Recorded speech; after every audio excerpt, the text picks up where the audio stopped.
couple of things come up, Mr. Chair.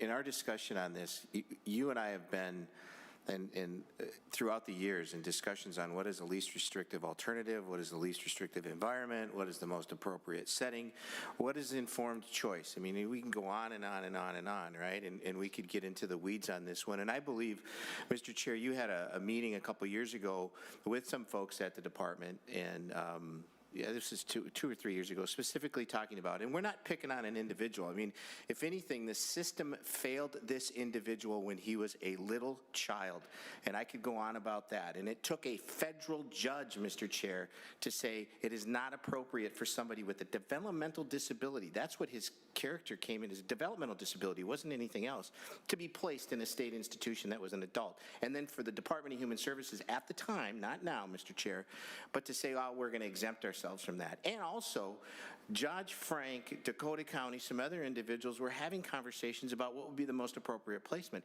And your conversation three years ago with a bunch of folks was talking about the specific things that you are addressing here.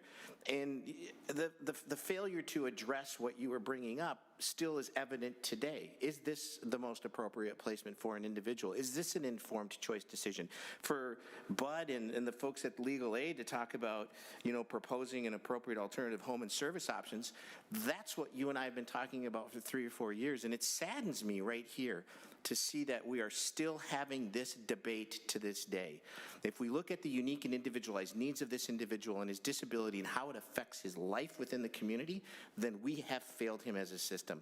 And that goes way back to when he was a little baby, when the system failed him. Foster care, out, another foster care, was adopted, back to the foster care system. Oh, and then let's put him in an adult detention center where he was a juvenile. No, we have a right to bring this up, and I think your continued conversation about least restrictive alternatives, informed choices, is a valid point. This is not discrimination toward an individual. So with what you're hearing from the testifiers here saying that, I absolutely disagree with that. And I want to know why we are still having that conversation. And I guess not to pose more of a question out there, but we really need to look at the specific interests of this individual, and having a mini institution in a community doesn't cut the test.